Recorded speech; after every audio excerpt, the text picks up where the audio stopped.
Bienvenue à tous à cette édition du journal sur Canal Congo Télévision.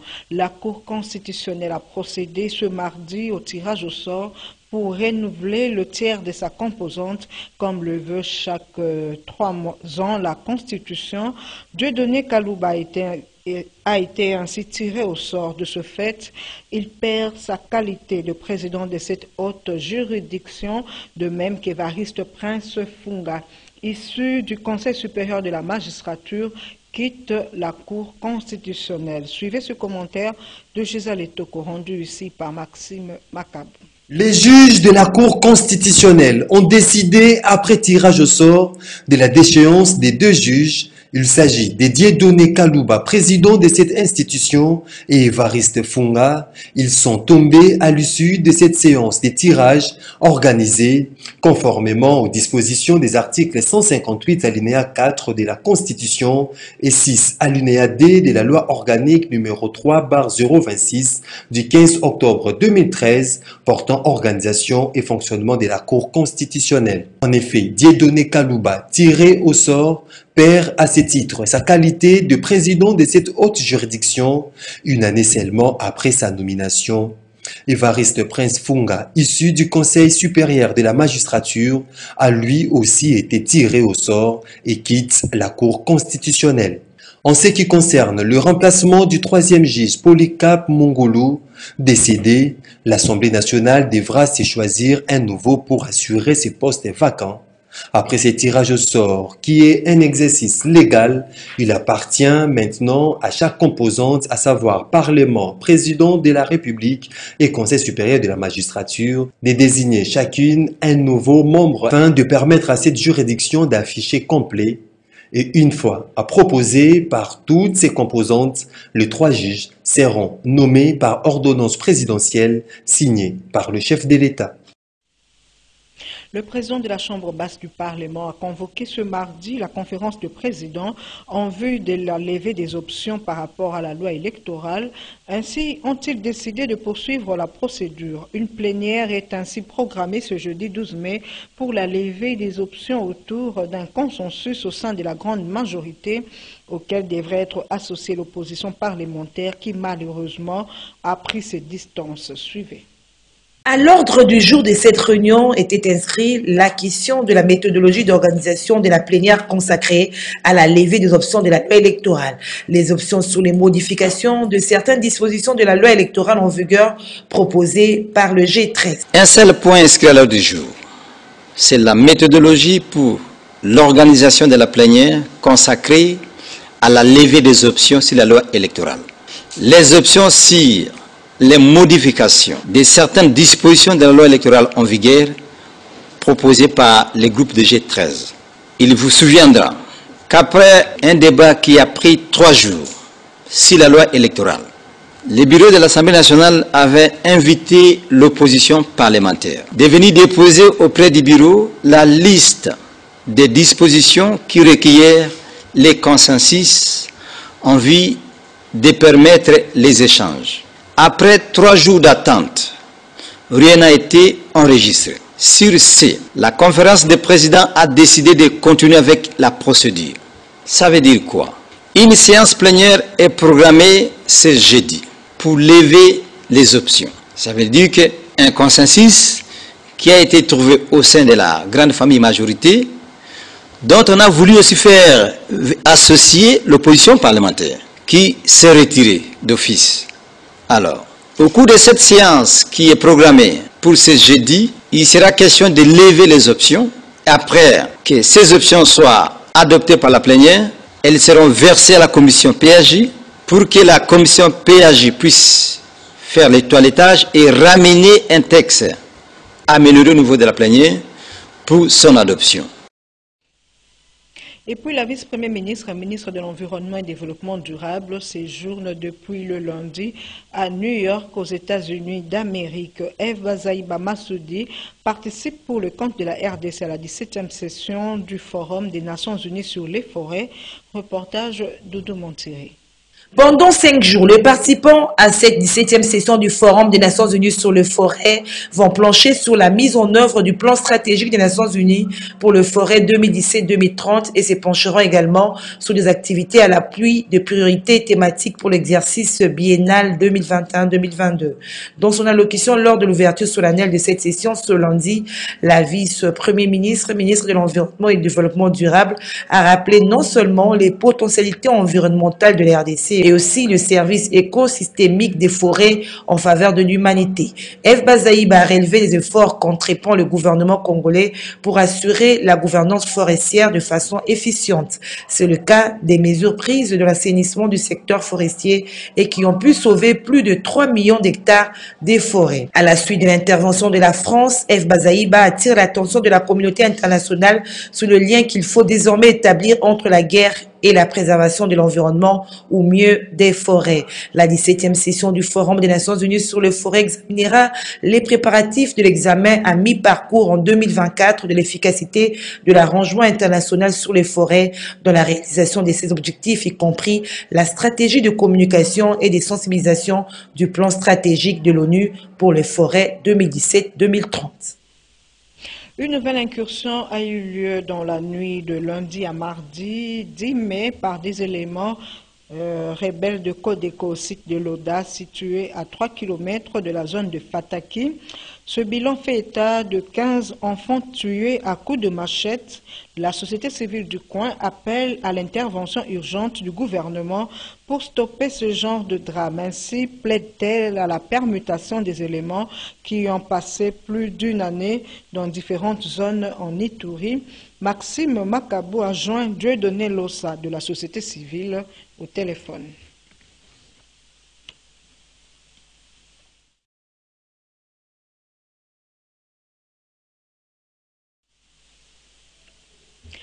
À Beni, au Nord Kivu, les enseignants des écoles primaires et secondaires publiques réunis dans leurs différents syndicats ont décrété une grève depuis le lundi 2 mai pour cause le non-respect des promesses du gouvernement congolais à prendre en charge des enseignants nouvelles unités.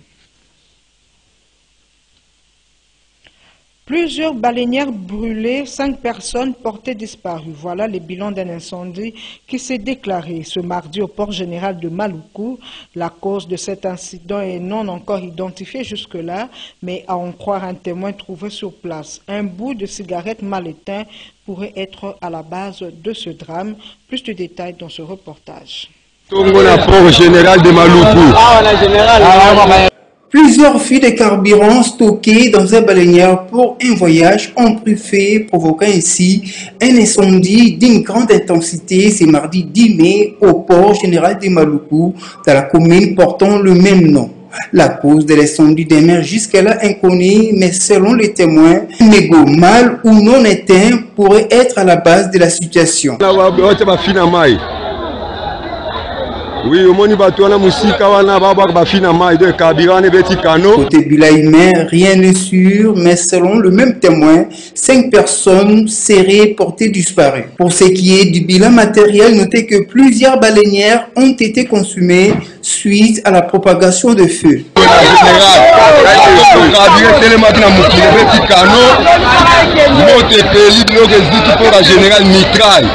Donc, le gouvernement, il faut que ça va transport à la carburant à la balayer. Il y a qui n'a pas carburant, on va faire un peu de maille. Parce que carburant à pembeni, il faut éviter que nous sommes d'accord, mais la macation de notre pays. Mais le gouvernement, tel est là, il y a un transport à carburant essence. Mais après, peut-être 5 personnes déjà disparu. Donc, le gouvernement doit être en charge. Nous avons mis sa population là. Vous voyez quand on a un immeuble, on a suivi la population de la communauté. Transport maritime, après l'incendie du quartier de Bodon par la commune de Matete, déclaré dans un dépôt de carburant, voici celui du port général de Maluku, le deuxième en série en 2 mois, car le mois passé, notre incendie s'est déclaré dans la même commune causant mort d'homme. Le gouvernement est donc appelé à ouvrir grandement l'œil sur la mobilité de ces combustibles dans la capitale.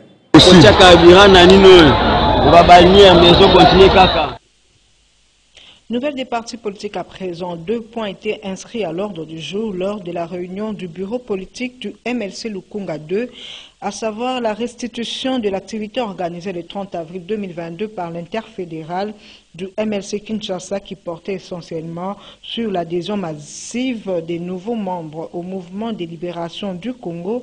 Ajoutez à cela les préparatifs de la tournée d'inspection de l'interfédéral qui interviendra le 15 mai 2022. Suivez. Les membres du bureau politique de la Fédération de Lukunga 2 du mouvement de libération du Congo se sont réunis le week-end dernier au siège de leur entité. 2 points étaient à l'ordre du jour, à savoir la restitution de l'activité organisée le 30 avril 2022 par l'interfédéral du MLC Kinshasa et qui portait essentiellement sur l'adhésion massive des nouveaux membres au mouvement de libération du Congo. Un autre point avait été également abordé lors de cette réunion de la Fédération Lukunga 2, à savoir les préparatifs de la tournée d'inspection de l'interfédéral qui interviendra le 15 mai 2022. Ayant pris part à cette séance de travail de la Fédération du MLC Lukunga 2, Richard Nzolo, président communal du camp Monganga, revient ici sur l'objectif de cette rencontre. Nous parlons sur mobilisation. Il y a partie de la mission MLC, parce qu'il y a Mingi, il y a Banabongo.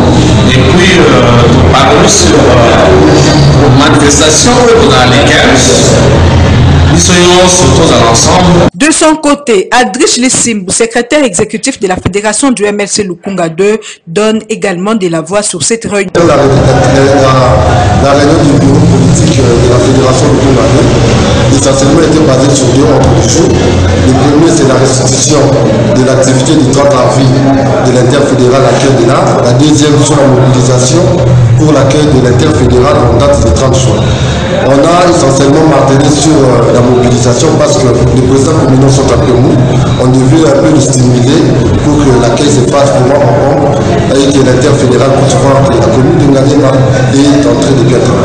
Avec les communaux, c'est juste la mobilisation. On est en train de faire une tournée des communes politiques pour vérifier de l'efficacité de la mobilisation parce que nous ne voulons pas que cette journée puisse être une faillite. Nous voulons vraiment que ça soit une très grande réussite. Alors, on va faire une descente par commune politique. La commune de Ngadema compte essentiellement en fait un quartier. Donc, on va faire une matinée, un marathon de 21 jours. On veut que cette journée du 15 juin puisse être une très grande réussite. Comme on le voit, les différents états-majors politiques congolais sont en ordre de bataille pour les prochaines échéances électorales. Et c'est le cas également du MLC, parti cher au chairman Jean-Pierre Bemba Gombo, qui est en train d'arrêter des stratégies pour sortir victorieux lors des élections de 2023. Dans le cadre de la campagne dénommée « Pas une parcelle sans le MLC », lancé par la haute hiérarchie du parti, le secrétaire national en charge de l'éducation, Mathias Bonambidi, digne fils d'Idiofa, est descendu la semaine dernière dans son fief natal. Question pour ce cadre du parti de Jean-Pierre Bemba d'inviter sa base à une forte adhésion au mouvement de libération du Congo. Reportage Maya Yamate. Pas une parcelle sans le mouvement de libération du Congo. Cette campagne d'adhésion massive des nouveaux membres au mouvement de libération du Congo continue de gagner du terrain dans les Congo profonds. Le secrétaire national Mathias Bonambini est descendu à Idiofa dans son fief. Accompagné de son collègue André Timanga, c'est d'un fils d'Idiofa à Idemont juste pour expliquer à sa base l'idéologie du parti cher à Jean-Pierre Bemba ainsi que le sens de son leadership de développement qui place l'homme au sens de tout. C'est à l'issue de cet exposé que son collègue a fait appel aux citoyens d'Idiofa d'adhérer massivement à ce parti. Yaliboso Nazali kopesa bino mbote euti epai ya président national Bemba Gombo Jean-Pierre. Apesi bino mbote mingi. Alors bien ete yebisa population ya Idiofa na bosani bango soko mokete nazali toujours suivre bango de temps à autre na activité ya Idiofa. Mwana mboka président national albi kokende Idiofa yo mokote esengeli okende na kolo mabele okende mwana mboka bongo mwana mboka solo Ejiofor aza na kati na biso awa azali secrétaire national chargé à l'éducation mwana na bino Ejiofor kombo na ye Mathias Bonambili wana azali motema ya Jean Pierre pe lisu ya Bemba mpona territoire ya Ejiofor bongo koyawe ya yawa alobi na ngai boye collègue national ngai Mathias mwana Ejiofor na kozwa en charge les 100 premiers adhérents na MLC. Donc, soko 100 personnes bandimi ko adhérer lelo, ngai moko Mathias na kosombe bango ba carte de membre. C'est viva. Viva. Bemba nous sommes les familles espoir. Comme ça nous yai. Cérémonie approuvée principalement pour la présidente de Katotoba. Ça n'a pas qui m'a bétonné en français campagne d'adhésion. Ça veut dire que maintenant puisse ressemble pour installer dans le fond la partie et en même temps nous sommes à Batoumia les ans de Betkel travailler mais puis ça veut pas que la carte est en nombre nous t'as ça la prière à stade nous réservons ça nous tout bagnon sauvé nous passe à fini secrétaire national il y a quelque charge il y a pas implanté parti partout il y a repris sa charge à repris sa ressource à bien. Il s'en est suivi le lendemain une réunion d'échange avec les cadres animateurs du comité local du MLC Idiofa ainsi que des secteurs sur notamment les fonctionnements du mouvement de libération du Congo, ses défis et les enjeux futurs. Il faut dire que les instructions du président national Jean-Pierre Bemba sont bel et bien reçues. Pas une parcelle sans les MLC. C'est ce mercredi 11 mai 2022 que reprend le procès Vital Kamerhe, ceci après l'annulation de sa condamnation par la Cour de cassation. Une grande question se pose à l'opinion. Est-ce l'heure du blanchissement de l'ancien directeur de cabinet du chef de l'État? La justice nous en dira, j'allais dire plus. En attendant, suivez ce papier de commentaires signé Gisèle Etoko. C'est ce mercredi 11 mai 2022 que le président de l'Union pour la nation congolaise se représentera devant le juge pour la reprise de son procès dans l'affaire du détournement de plus de 50 millions de dollars dans le cadre de la gestion du programme d'urgence de 100 jours, des blanchiments des capitaux et de corruption. Ceci après l'annulation de sa condamnation par la Cour de cassation. En effet, la réouverture de ce procès pourra peut-être enfin permettre de connaître la vérité sur cette affaire. Beaucoup de questions se posent dans l'opinion. Est-ce l'heure du blanchissement de l'ancien directeur des cabinets du chef de l'État? La balle est dans le camp de la justice. Condamné à 20 ans de prison ferme en première instance, il faut le rappeler, Vital Kamerhe, ancien directeur de cabinet du chef de l'État Félix-Antoine Tshisekedi, avait dans un premier temps vu sa peine réduite à 13 ans en appel. En juin 2021, la défense du président de l'UNC avait porté l'affaire devant la Cour de cassation qui avait rendu son verdict le lundi 11 avril 2022. La décision de la Cour d'appel avait été invalidée et l'affaire envoyée devant des nouveaux juges pour être réexaminée sur le fond. La Cour de cassation avait appuyé sa décision sur le fait que le juge d'appel a violé les droits de la défense de Vital Kamerhe, Loakaningi Ndikingi. Dans un autre registre, le ministère de la Santé publique met en œuvre le projet REDIS 4 post-Ebola, financé par la Banque mondiale en vue de renforcer la surveillance pour détection précoce des épidémies. Dr Gervais Folefac, chargé des urgences à l'Organisation mondiale de la santé, explique que la contribution essentielle de ce projet pendant la survenue de la 14e épidémie d'Ebola en RDC sévissant dans la province de l'Équateur. On l'écoute. Ok, merci beaucoup. Finalement, le ministre de la Santé était ici il y a environ un mois pour lancer le projet post-Ebola. C'est un projet REDIS qui est financé par la Banque mondiale. Donc, l'OMS et l'UNICEF sont les deux principaux partenaires de mise en œuvre, bien sûr, en collaboration avec la division provinciale de la santé et les zones de santé de la province de l'Équateur et des provinces voisines. Ce projet avait pour objectif de renforcer le système de santé en post-Ebola, et beaucoup plus en ce qui concerne le volet pris en charge par l'OMS. C'était beaucoup plus renforcer le système de surveillance, renforcer la coordination, renforcer le suivi des guéris de la maladie à virus Ebola, mettre en place les équipes d'intervention rapide, que ce soit dans l'Équateur et dans les provinces voisines de l'Équateur. Et puis renforcer aussi les moyens logistiques tels que les moyens de locomotion, les motos, les ambulances pour le transport des malades. Donc voilà un peu en gros à quoi ce projet consistait.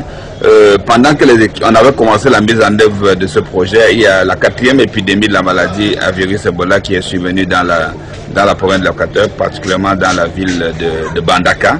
Et heureusement, les équipes étaient sur place. Les équipes ont juste enchaîné avec les actions de riposte. Donc, en plus des actions de préparation, ils se sont concentrés sur les actions de riposte contre cette épidémie pour pallier au plus urgent.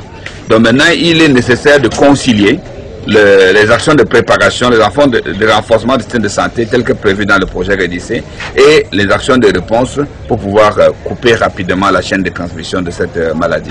Donc c'est ce que nous avons demandé aux équipes de faire pendant qu'ils répondent, préparer la province de l'Équateur et puis les provinces voisines pour contribuer à renforcer le système de santé. Ça permet de ne pas courir après l'épidémie, mais d'anticiper la propagation de l'épidémie dans ces provinces voisines. Un accident de circulation s'est produit lundi matin sur l'avenue Nzolana, dans la commune de Ngaliema. Un bus de transport en commun a fini sa course dans une quincaillerie. Heureusement qu'il n'y avait personne à l'intérieur, mais des dégâts énormes sont déplorés. 2 personnes qui étaient à bord du bus sont grièvement blessées. Autre détail dans cet élément signé Gisèle Etoko. C'est à 4 h du matin de ce lundi 9 mai 2022 que cet accident a eu lieu ici, sous l'avenue Nzolana, au quartier Lukunga, non loin du terrain régi des eaux de la commune de Ngaliema. Un bus de transport en commun de marque Tata a fini sa course dans cette quincaillerie. Des dégâts énormes. Le propriétaire ne sait à quel sens se vouer. Na 4 h na yoki explosion ouf na courant ekatani alors maboko na bandi koyoka bato kanga ye bato baza libanda ntango nafungoli ntango na bimi namoni deja bis ekoti na maison nali nakasa nakoti kutu na terrasse emosi ezingamba moko na kati ici na kuti motuka ekoti na maison et endommagé presque. Alors totikali akozela kaka PCR aya asala constat na bango po toyeba ndenge tozosala. Donc chômage ebandi c'est ici que je dis les enfants naotalisa bana na université ana babebe na ndako bamiye mokumba nyonso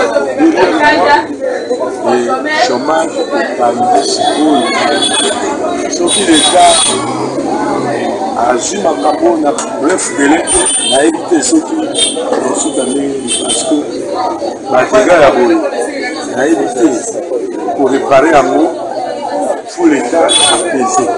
L'indifférence des autorités compétentes inquiète. Et donc, ça se passe par rapport à la police, la tout le monde a été événement, on va se passer. Et tout qui vient à la police pour la pompage, pour intervenir, à la seule manière de la mais maintenant qu'il a bâti ça, on fait pas, voilà, la vision macamba, tout le monde a réagi.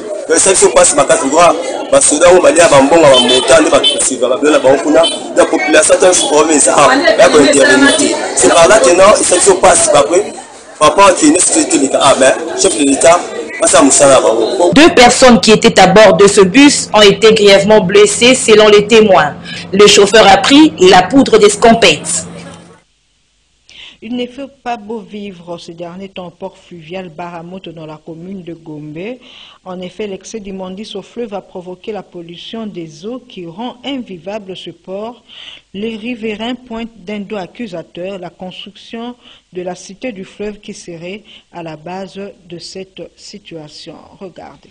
C'est un problème majeur d'environnement aux conséquences sanitaires néfastes qui guette présentement tous ceux qui fréquentent par différentes manières le port de Baramoto. Nous sommes là dans la commune de la Gombe. En effet, comme le confirment bien ces images, ce port est présentement considéré comme un point de rassemblement au milieu des stockages des immondices de toutes sortes déversés par les différentes cours d'eau de la ville de Kinshasa. Dans un pays qui semble s'autogérer, au fur et à mesure, les saletés s'accumulent, provoquant du coup la stagnation des eaux du fleuve au niveau de ce port. Ces eaux, qui semblent pourries, dégagent une odeur nauséabonde, mettant ainsi au risque la santé des milliers de voyageurs et de tous ceux qui fréquentent ce port.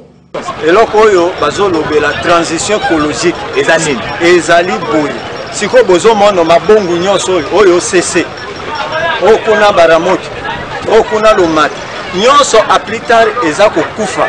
Pourquoi nini tozali touché na sécheresse?